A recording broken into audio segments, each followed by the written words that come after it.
Hey y'all. It's been a long day and we're going to give you the recap of it. And I'm going to introduce you to this woman right here. Her name is Annie Catherine and we met at the HIA 2014. Sounds about right. And you want to tell them a little bit about the work you were doing here today? Yeah, so I came out to Atlanta my first time, flew in from California, and here for the IPPE Expo at the Georgia World Congress Center. So that's the International Production and Processing Expo. Basically, it's the livestock and feed industry. It's a giant expo about all the different food and processing for those industries. And within that was a pet food conference. So I went to that to learn about these industries, specifically with my background in hemp. Right now working with a bulk hemp food supplier. They're hemp production services out of Manitoba. Been with them almost 3 years. And they sent me out just to learn about these possible clients in the future, and also just, promoting hemp nutrition and reaching out to folks about that. Very cool. Very cool. So coincidentally, I go down to the Capitol and then I'm just like thinking about her right across the way and feeling that supportive energy just like I feel from all you all, because it's not easy to go and talk to strangers, let alone legislators who are helping to grow hemp, this plant that we're really passionate about. So today went very well. I consider days going well when I can even talk to legislators, because you just never know, if you're actually going to get to talk to them, because I've been sending emails and with no responses, but when I call, I often get some warm responses. I've been going down there a few years now, so a lot of them know me. Just to recap, what I went down there for is to talk about legally growing hemp in Georgia. It is federally legal according to the Farm Bill, but we do have to create our own program with the Commissioner of Agriculture so that we can just have it all, formal and everything. So we do have a bill that was just presented this weekend and read at least once. It has to be read 3 times before it's assigned to a committee. It's HB213, and the co-sponsors are Representative Tom McCall, who was a co-sponsor on HB465 last year, Jimmy Pruitt, who also was a co-sponsor on HB465, but then there were some new guys who I haven't met before, Representative Robert Dickey, Representative Carl Gilead, who has done some great things, I've heard, for the environment in Savannah, and also Representative John Corbett, who seems to be the lead sponsor of this bill as well. They were all, I'm pretty sure they all were on the research committee as well for HR 1473, which they do have a report that they posted on the Georgia House website as well. And the report includes basic stuff, researching hemp and the viability of it being here. They talked to a local professor, and also they went to Kentucky. So I'm just going to tell you exactly how my day was there, as if you were a fly on the wall just following me around, because I don't know if that interests you, but it might give you more of a feel for how it feels down there. And basically, and feel free to chime in if you feel like it. Definitely. She sensed my presence while she was doing what? I don't know, talking to someone about something. I basically went in there, went through security, and decided that the first office I would go to would be Representative Tom McCall, because Lee Goff, the assistant in the office, I've spoken to a lot, and she's like, come say hi, check in with me. And so I got there, and it smelled like popcorn. Apparently Representative Tom McCall loves making fresh popcorn that apparently he gets from Indiana. He's a farmer as well, and he is chairman of the agricultural committee, which is probably where this bill will go first. Anyway, this is what was going on today, was the Georgia Farm Bureau Federation event. So it was packed when I walked in there. Oh, by the way, parking was crazy, but we won't go into that. But I was out of breath by the time I got there. A long walk. and $15 parking if you're curious, if you want to come down there, just be prepared. And basically I got in there and he was already meeting with these young farmers. I got there a little bit after 9. And so she said, well, come back later and say hi. So I was like, all right, let me try to meet with Representative Dickey. I went to his office. They're on the same floor in the Capitol, the 200s. And his assistant was very friendly, very nice. So I gave her my information and said I would come and check back in. But he wasn't there. Then I went upstairs to room 402 to Representative Jimmy Pruitt, who I've spoken to before. And we had a great conversation where I just told him everything I knew about industrial hemp and taught him about the different things that it does last year. And so his office manager said that, well, go downstairs and try to meet him at the ropes because he's not here. He's in the session already. So the session starts at 10, I believe, almost all the time. So by that time it was about 10. Probably just missed him. So I go down. I was like, do I really want to try to do the ropes thing? And maybe I should just go to Coverdell and try to meet these other guys. So I go and do the ropes thing, and this woman was very friendly. She was about to show me how to sign up, and then I saw that Representative was right there. So I was just like, hey, what's going on? He was already outside talking to someone, and he's like, hey, I got to go. I'm like, okay, we could walk and talk. So we're walking and talking, and he's on the way to the governor's office to take a picture. Like, seriously, it was packed. There were like 50 young farmers he was about to take a picture with. And I was like, so what's going on with this bill? I'm a little bit concerned because it seems like it's only dealing with processors for CBD, and I'd love to see, fiber processing being an option, as well as what's the word? Grain. They call it grain, but that includes the hemp seeds, the hemp protein powder, all the food that we make from hemp, which is one of your specialties, right? Yeah, it's one of my arenas. Definitely coming from a background of doing advocacy and education, and now on the kind of business sales side, and learning just the different framework of what is legal now, and all these different kind of regulations and legislations like you're experiencing, and trying to interpret how are they going to unfold these laws in your state.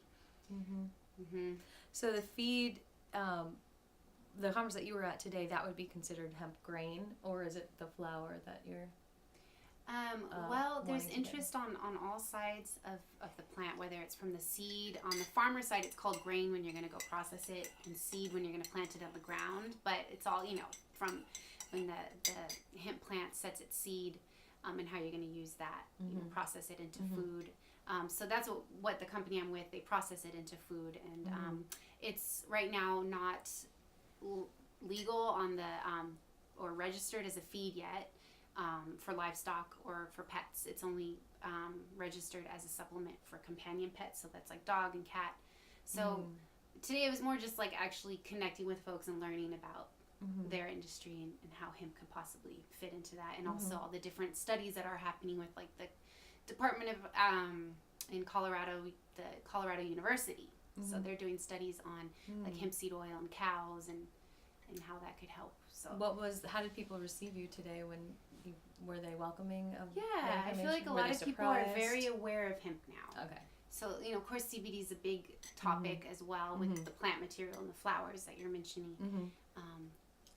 So yeah, it's all about how the states are going to unfold their framework for how farmers are going to grow it, and how the processors, and so there's opportunities on all levels of whether you're a little cottage farmer and want your little homegrown for your farmer's market, or if you're going to be a full-on agricultural and that's enterprise. Exactly the point that my goal was today in getting across to these legislators. Like, let's make sure that everyone is included here.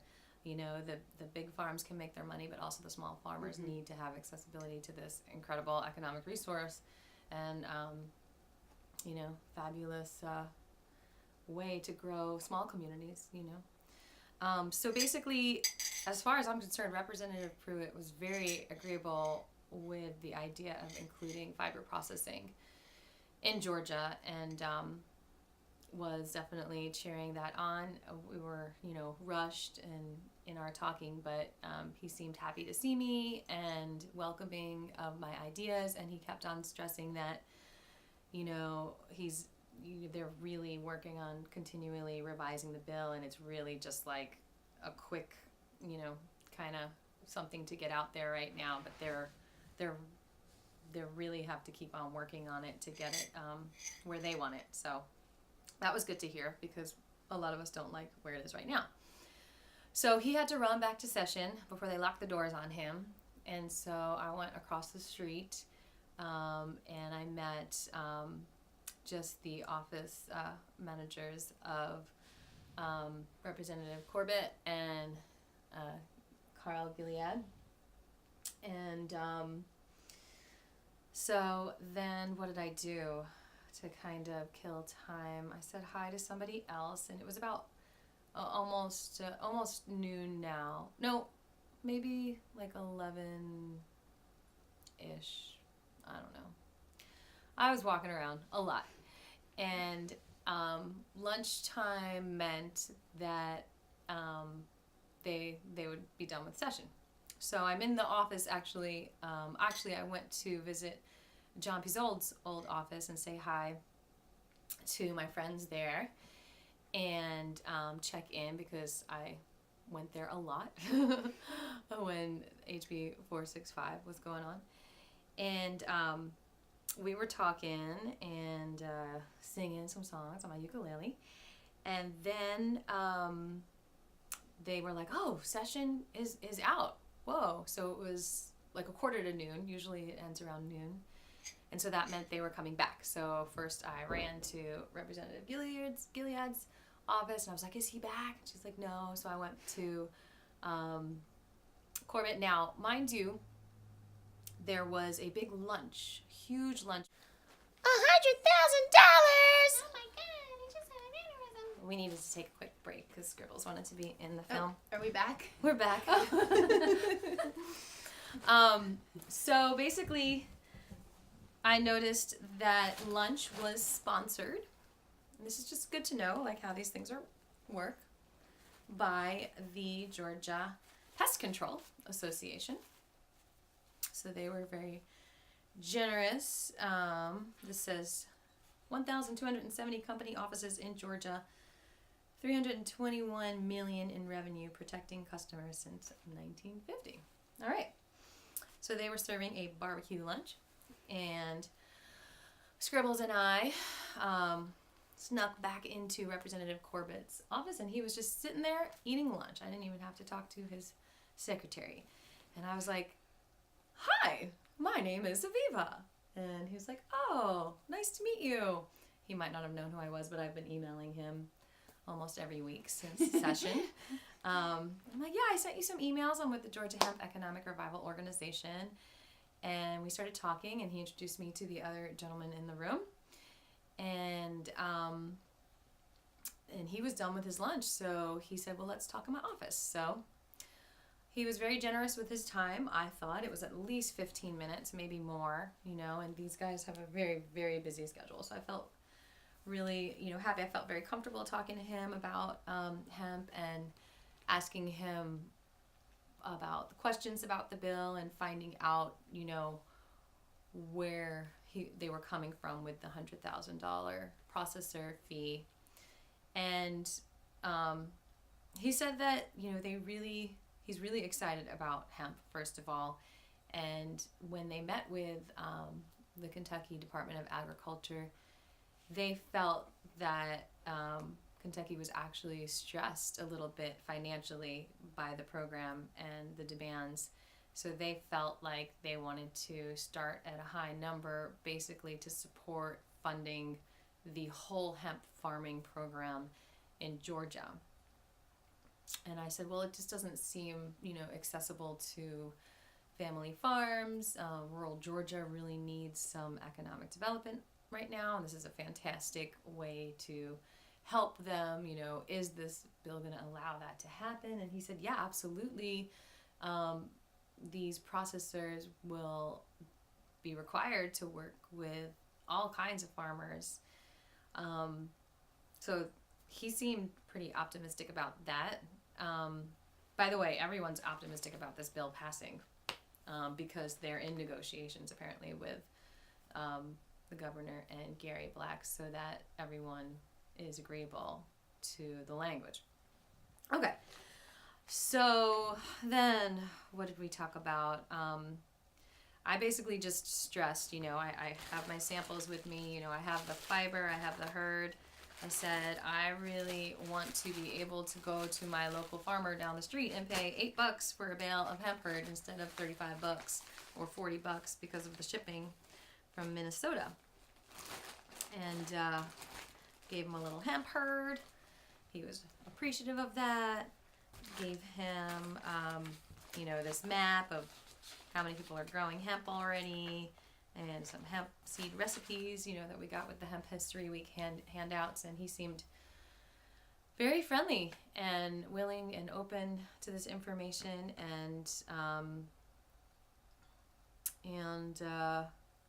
I gave him my raw hemp jelly CD, which I recommend all activists listen to when you're going in to speak, because it really, I know it's me and it's shameless self-promotion, but no, seriously, this is awesome. Like, it totally relaxed me on the way. It's like a prayer about how, we have to balance out this whole situation. And I felt like it was like having a bunch of people with me supporting the idea, because sometimes when I go in and I talk to people about hemp, I think I'm trying to convert them to some kind of religion, Yeah.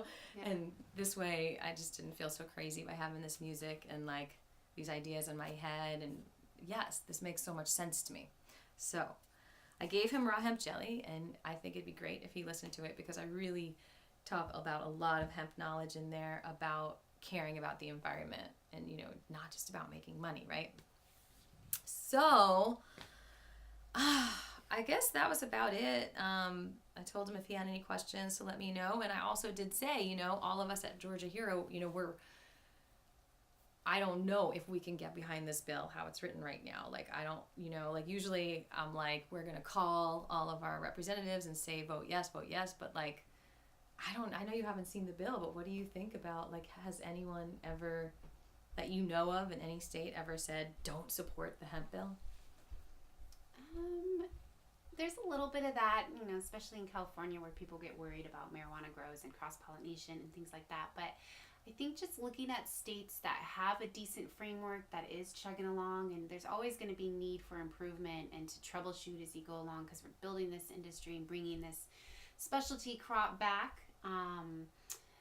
Such a foundation of our country, but yeah, bringing it back and figuring it out, looking at other states that have, like I said, a framework that Georgia could look at, and then try to build upon some of the lessons that have been learned from other states of how to best work with this crop, and making sure that there are markets that growers are growing with a contract, and just so farmers aren't going into debt, growing this crop thinking if they just grow it they're gonna have all this money, and it's like the Jack and the Beanstalk. So it's balancing this really great innovative potential and entrepreneurship with also making sure that we're building the markets and the demand with each person and wanting to have these products Very regionally. well said. Yeah. Oh, and another thing that he said was that they're going to draft another bill if they have to. They were having a call with the USDA today at some point, supposedly, to find out if they even needed legislation for the research pilot programs of the university. And otherwise, he said he was going to take basically HB213 and gut it and just put it out there for the pilot program so that we at least have that passed ASAP so we could get seed in the ground this April. He also did say that we do have access to seed in Kentucky, that they, when they met with Kentucky, they said that we could buy some of their seed, which is huge because a lot of states are having to take a lot of time to get it from China and Canada, whereas Kentucky's just a few hours away. That's advancement. And what else? It's a lot for just little old me to process. I was there too. Yes, Scribbles met them, and he said he's dedicated to educating about hemp as well, which is also one of their concerns, of course. I mean, Corbett just kept saying, they just want to be very, very cautious about they just want to be very cautious about the bad guys, or the bad something. And I was like, well, shady players. I don't know about, giving up our Fourth Amendment right and allowing y'all to just come into the operations and test any time. And he's just like, well, we gotta weed out the bad guys, the bad player. Maybe he said players. I don't know what he said exactly.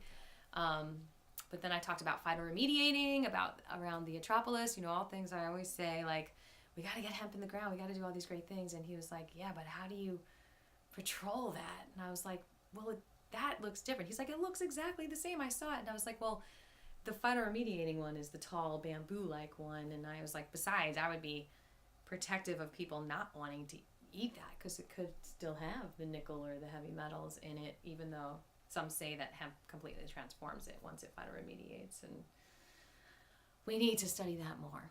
But I gave him an earful, and I also,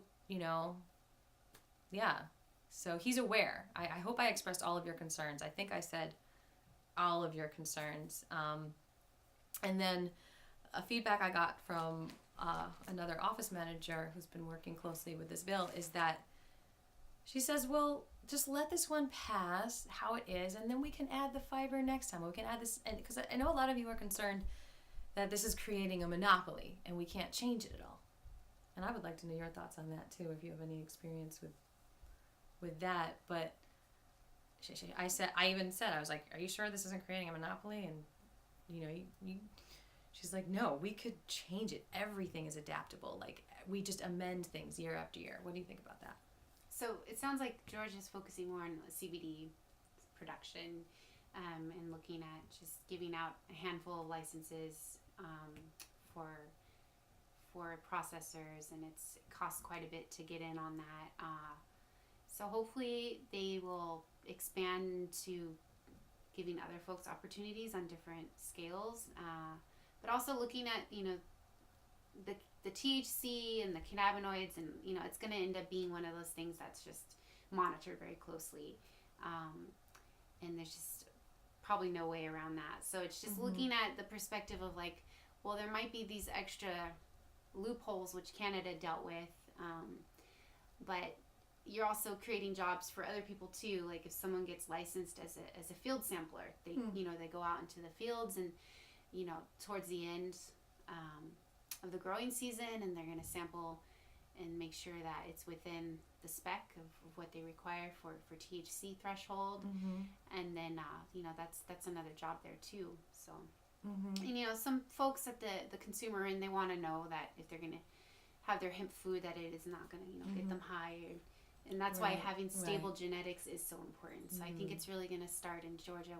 with also getting varieties for your growing climate, and getting these stable genetics and stable cultivars that will be not spiking THC all over the place, and then probably they'll be exempt in the future from THC testing, which is very likely in the future.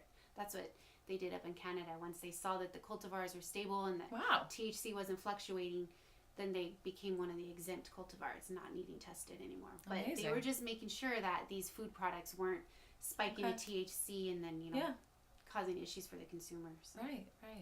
And that reminds me, that was another thing he said, was that they don't want to limit the application. They don't want like farmers to have to apply for a license like they are in other states. They just want to give whoever wants to farm a license. That's why there is no license fee to grow, just for the processors. But you have to be contracted with a processor. So in that way, it does feel restrictive. But you were saying something earlier, like that's because they just want to make as much money as possible, maybe. Yeah, I mean, CBD is just this huge demand, and I mean that's a and $100,000 seems like, oh wow, that is a lot of money, but I mean, if you compare it to other industries where it's just huge amounts of Yeah. When I asked what exactly are you revising on the bill, he was like, coming down on that fee. And my question too is, on that end, are the processors going to be the manufacturers of these retail products? Like, are they going to be making the products, or is it going to go, the raw material off of the field is going to go to the processors, from the farmer to the processor, then they're going to, extract the CBD out of the flowers and plant material, and then from there that product, where is it going? Is it in possession of the processors to do the Right. retail part and the manufacturing, or is that going to go down further the stream into the manufacturers? So, you know, what are all those different moving pieces going to look like? And That's a really good question. yeah. So I am doing a follow-up meeting, like just to wrap this up, because I know we're all tired and you're probably thinking this was just a 5-minute video. Sorry, but I want to just keep you all informed. You know, I want you all to come with me, so this is the closest thing to it. But basically, I wrapped up my meeting with John Corbett, and then I went back to try to reconnect with Jimmy Pruitt and Tom McCall and Robert Dickey and Carl Gilead.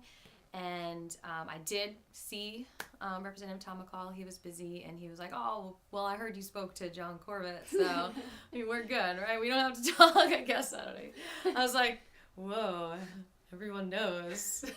Were you all listening? And then I ran into, I went back to Robert Dickey's office, and his secretary was like, oh, let me go get him. And then, like, as she was walking that way, he was walking the other way, so I, like, chased him out the door. And I'm like, hey, I'm Aviva with the Georgia Hemp Economic. He's like, oh, you met with John Corbett. Like, yes, I did. And so we got to chat for a couple of minutes, and, you know, I posted the picture of him. And he was very nice, and, again, I just filled his ear up with how much we love hemp foods and hemp fiber, and that needs to be included in this structure, and he said he agrees from a farming standpoint. He absolutely agrees. So, I mean, there you go. And I said I was going to be back February 20th. If anyone wants to join me, I'm only going in the morning from like 8 until noon. So let's carpool, you know, let's split the parking fee. But it's Environmental Lobby Day, so I'll be there with the Sierra Club, and they definitely support me talking about hemp as a way to help the environment, of course. And there's also other bills related to the environment that are nice to talk about with our legislators. So I didn't get to speak with Carl Gilead today. However, she said definitely I'm making an appointment for you for the 20th. So I'll be talking to him on the 20th and following through with these other guys and keeping my eyes on the bill before then, so that, you know, look at the bill. Keep on looking at it. HB213. They're going to keep editing it. The crossouts mean that, you know, that's not in it anymore, and the underline means, okay, this is what we added, that's new. So you can follow the eyes in that regard, and maybe there'll be you know, the research bill filed next time and by next Wednesday. So what else? I felt like being there was kind of creating a bridge also, like a bridge of communication. I feel like in this world there's never enough communication. And it sounded like they were also struggling with all being in one place at the same time, and with, you know, the Ag Commissioner Gary Black and all getting on the same page. It sounded like it was challenging to, you know, pin everyone down together. And so at the very least, maybe I helped to create more communication and more flow in that way. Okay, also definitely keep asking the specific questions as the bill develops. And we generously have a lawyer donating her time to help us read the bill and interpret it and know all the legal implications of it. So maybe she would be willing to join me on the next video. By the way, we have 2 t-shirts left, small and medium. Grab them. And we've got tons of black organic cotton tanks as well that say, ask me about hemp. These have now become historical, epic t-shirts. The pre-hemp legalization made t-shirts. We are getting hemp seeds in the ground. Don't forget to eat your hemp. Have your hemp smoothies and Definitely bake with eat your your hemp powder. Mm-hmm. Wear Yeah, your hemp clothes. yeah, definitely. And listen to your raw hemp jelly. All right, y'all. Thanks for all you do, for being Georgia heroes, and just keep on talking about it. It's really amazing how much easier and easier it is to talk about it, and how much more it's being accepted as okay and awesome. Yay. Aww. It's good to see you. You too. Thanks for the love, everyone. Thanks for having me join your video. Thanks for joining And it. speaking to your beautiful friends out there. Yeah. Y'all get to meet this awesome woman. Hopefully she'll be back.